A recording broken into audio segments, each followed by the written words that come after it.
ബാക്കി വന്ന പുട്ടിലാണ് ഞാൻ ഈ ഉപ്പുമാവ് തയ്യാറാക്കുന്നത്. ഈ പുട്ട് നമുക്കൊന്ന് പൊടിച്ചെടുക്കാം. ഒഴിച്ചു കൊടുക്കാം. കടുക് ഇട്ട് കൊടുക്കാം. കടുകെല്ലാം പൊട്ടി കഴിയുമ്പോൾ അതിലേക്ക് 4-5 ചെറിയ ഉള്ളി അരിഞ്ഞത് ഇട്ട് കൊടുക്കാം. ഉണക്കമുന്തിരി ഇട്ട് കൊടുക്കാം. കുറച്ച് കാഷ്നട്ട് ഇട്ട് കൊടുക്കാം. ഇനി ഒരു ക്യാരറ്റ് ചെറുതായിട്ട് അരിഞ്ഞത് ഇട്ട് കൊടുക്കാം. കൂടി ഇട്ട് കൊടുക്കാം. പുട്ടിൽ ഉപ്പുണ്ട്. ക്യാരറ്റിന് വേണ്ടിയാണ് ഉപ്പിട്ടത്. അടച്ചു വെച്ചാൽ മതിയാകും.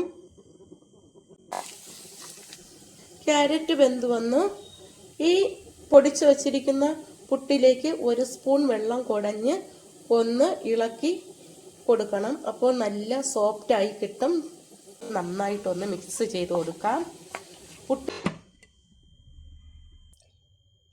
ഇത് തുറന്നിട്ട് ഇടയ്ക്ക് ഒന്ന് ഇളക്കി കൊടുക്കാം. പുട്ടിലോട്ട് അതിൻ്റെ ആവിയൊക്കെ വന്ന് മാവ് തയ്യാറാക്കിയാൽ ഹെൽത്തി ആയിട്ടുള്ള ഉപ്പുമാവ്. ഞാൻ തയ്യാറാക്കിയ ഈ വീഡിയോ ഇഷ്ടമായെങ്കിൽ എല്ലാവർക്കും ഒന്ന് ഷെയർ ചെയ്ത് കൊടുക്കണം. ആദ്യമായി കാണുന്നവർ സബ്സ്ക്രൈബ് ചെയ്യണം. Thank you.